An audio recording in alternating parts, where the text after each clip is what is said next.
Bom, oi, profs. O material que eu consegui produzir durante esses dias foi o mapa de expansão urbano de Barra do Garças, Aragarças e Pontal. Eu fiz esse mapa a partir das imagens de satélite que o professor Sérgio me mandou, né? E então, onde eu via que tinha manchinha em cada época, eu fui marcando de uma cor, né? Então, temos períodos desde 1972 até 2020. Eu fiz também me aprofundei, né, no contexto histórico da formação das cidades, e daí eu vou apresentar para vocês também esse contexto. Daí eu vou apresentar o contexto e depois eu volto para o mapa de expansão urbana. Então, no processo de urbanização das cidades é possível notar três momentos, onde o primeiro é entre 1920 e 1940, que fala da origem de Barra do Garças e Aragarças por meio do garimpo. Então, a primeiro modo, né, primeiro momento, a região ela foi ocupada de uma maneira espontânea, né, na sua posição geográfica, a cidade, né. Então, foi bem espontânea essa ocupação. No segundo momento, se dá entre 1940 e 1980, que é referente às políticas públicas federais, como a Fundação Brasil Central, Sudeco, Sudam, enfim. E o terceiro momento é entre 1980 e 2010, que é onde ocorre as atividades terciárias. E é nesse momento que Barra do Garça se torna o centro de influência regional que ela é até hoje, né? Daí aqui eu coloquei um quadrinho mostrando o ano de fundação e o ano de emancipação de cada uma das cidades. Então, Barra do Garças foi fundada em 1924 e emancipada em 1948. Aragarças foi fundada em 1933 e emancipada em 1953. E Pontal foi fundada em 1971 e emancipada em 1991. Eu vou falar um pouquinho mais detalhadamente sobre esses três períodos, né? Então, na década de 20, ocorreu o processo de formação dos primeiros núcleos urbanos, em função da descoberta de diamantes no rio Araguaia e Rio das Garças. Mas até então, a população que residia nesse território eram as populações indígenas. E aí, a partir desse período, surgem os primeiros fazendeiros e garimpeiros que estavam interessados na extração do diamante, porque essa região está inserida em um território que é conhecido como Triângulo de Diamantes, que tinha como protagonista o Rio das Garças. Então, ele foi uma coisa imprescindível para a formação dessas três cidades, né? Então, em 1924 foi fundado o povoado de Barra Cuiabana, né, que era como era chamado Barra do Garças nesse período. E até então, desse período até 1926, houve muitas disputas territoriais para saber quem que ficaria com o direito de explorar, né, o diamante. E, enfim, então, por conta dessas disputas, a região teve a população reduzida, né? Então, isso em 1926. Em 1933, a região voltou a atrair garimpeiros, porque foi encontrado um diamante de 10 quilates na região de Aragarças, né, que era conhecida como Barra Goiana. E a notícia do diamante de 10 quilates atraiu muitos garimpeiros para a região nesse período. E aí teve a fundação de Barra Goiana, que é Aragarças, né, como a gente conhece hoje, que foi em 1933. Nisso, né, iniciou a criação de gado, de lavouras, e em Barra Cuiabana foram construídos as primeiras casas, escolas, cartórios, casas de comércios, enfim. E em Barra Goiana aconteceu o mesmo, só que de maneira mais tímida. Em 1936, Barra Cuiabana passou a ser considerada uma vila, e nesse período a atividade garimpeira continuava atraindo migrantes que era majoritariamente da região Nordeste. Então a cidade possuía padrões irregulares, a população era efêmera, né? Porque todo mundo que ia para esse local ia com o intuito de explorar, né, o diamante, enfim. E não ia com o intuito de ocupar a região e morar e criar uma cidade, né? Era só uma coisa temporária, né? E aí, no final da década de 1930, houve uma estagnação da atividade de garimpo. E aí a gente entra no segundo momento, que começa em 1943, com a chegada da expedição Roncador Xingu na região, que tinha como objetivo desbravar o Brasil Central. A criação da Marcha para o Oeste tinha o objetivo de mapear as terras do Brasil Central para a formação de uma frente agropastoril. Barra Goiana foi a base avançada da expedição. Em 1943 foi criada a Fundação Brasil Central, que tinha o intuito de dar seguimento à missão da expedição Roncador Xingu. Barra Goiana, que é Aragarças, né, torna-se Aragarças agora e ganha impulsos para o seu desenvolvimento. Então agora passa a ter hospital regional, escola, aeroporto, energia elétrica, água encanada. E essa estrutura toda atraiu migrantes que buscavam melhores condições de vida. Em 1948 ocorreu a transferência da sede do município de Araguaiana para Barra Cuiabana, que passa a se chamar Barra do Garças. E em 1953, Aragarças se emancipa. A ligação entre as duas cidades se dava através do rio. Ele tinha a distância de uma margem para outra, né, de 300 metros, e os barcos que promoviam a ligação das duas cidades, né, então era um meio de transporte bem importante o barco. E em 1958 houve a construção da ponte, e essa ponte foi uma coisa muito importante,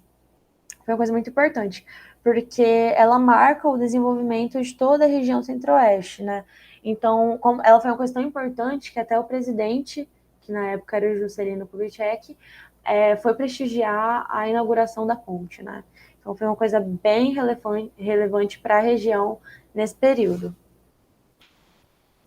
O desenvolvimento de Barra do Garças permaneceu durante muitos anos condicionado a Aragarças, porque Aragarças recebia infraestrutura para servir de base do projeto geopolítico.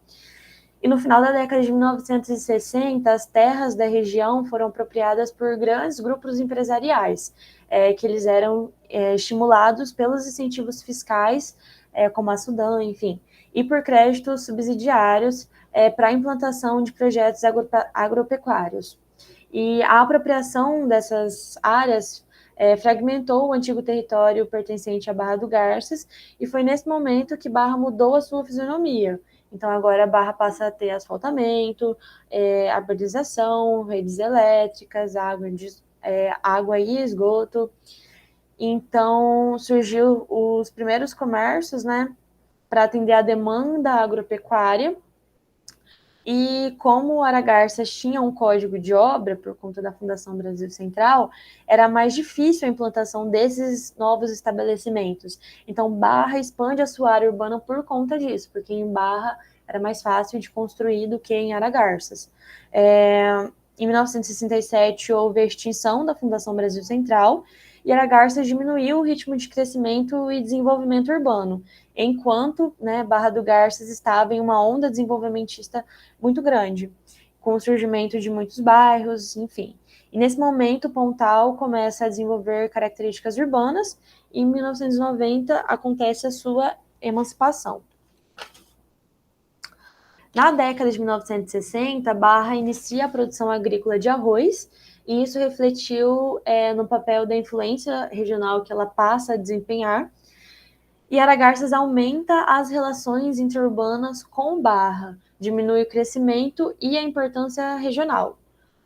E daí, nesse momento, a gente já chega no terceiro período, né, que é em 1980, com o aumento do número de centros urbanos em Barra, ela começa a ter características de formação espacial de fronteira, uma característica de transitoriedade. A difusão do agronegócio globalizado ocorre paralela à mecanização dos espaços agrícolas. Então, ocorre uma reorganização dos espaços agrícolas com incremento da urbanização. e Pontal passa a desenvolver um espaço urbano com novos bairros e implantação da UFMT. Foi uma coisa muito importante. E aí acontece a emancipação em 1991. Barra firma-se como principal cidade da região e aumenta o número de municípios subordinados. Aqui tem uma foto da Vista Aérea, né, da década de 1950, que mostra as 3 cidadezinhas.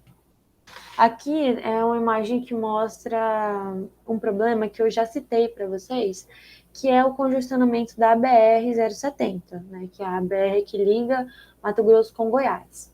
Essa BR tem um fluxo de trânsito muito grande, porque, como eu até já havia explicado em outras reuniões, né, o que eu pude entender dessas cidades é que as 3 fazem parte de uma só. Só que elas são divididas pelo rio. Mas, por exemplo, até Barra do Garças, que é uma cidade de Mato Grosso, tem o mesmo horário de Aragarças, que é do Goiás, né? Elas se complementam, sabe? Quem mora em Aragarças e Pontal provavelmente vai trabalhar em Barra do Garças, porque é em Barra do Garças que tem os centros comerciais, enfim, tem uma infraestrutura de comércio maior.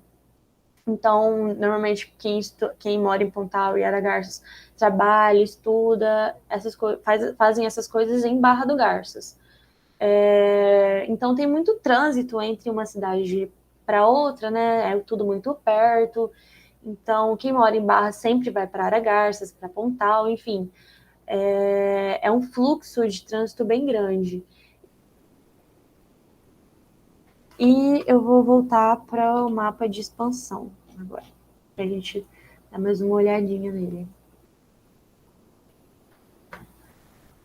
Bom, uma coisa que eu pude notar e que disso eu tirei. Bom, uma coisa que eu pude notar, que eu fiquei me perguntando, né, era o porquê que a cidade de Barra do Garças começou aqui, né? Por que que ela não começou nessa parte aqui, por exemplo, que é onde é mais plano, né? Essa parte aqui, como não sei se vocês lembram, mas aqui é tudo serra, né? Então tem bastante relevo, é bem íngreme em algumas partes, enfim. E a conclusão que eu pude tirar disso, depois de observar, enfim, é que, como eu apontei, né, no contexto histórico, Barra do Garças, ela, no início, né, da formação, em 1924, enfim, no início das primeiras ocupações do território de pessoas que vinham para explorar o diamante, era que Barra do Garças era totalmente era dependente, né, de Aragarças. Aragarças começou o seu desenvolvimento mais cedo do que Barra do Garças. Então, Barra,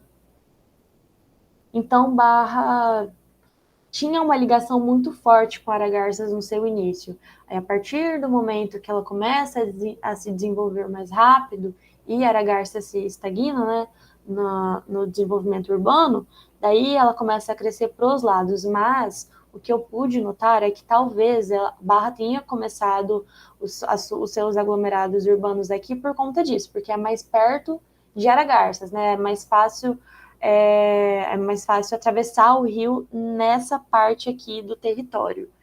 Então, essa foi uma análise que eu pude fazer.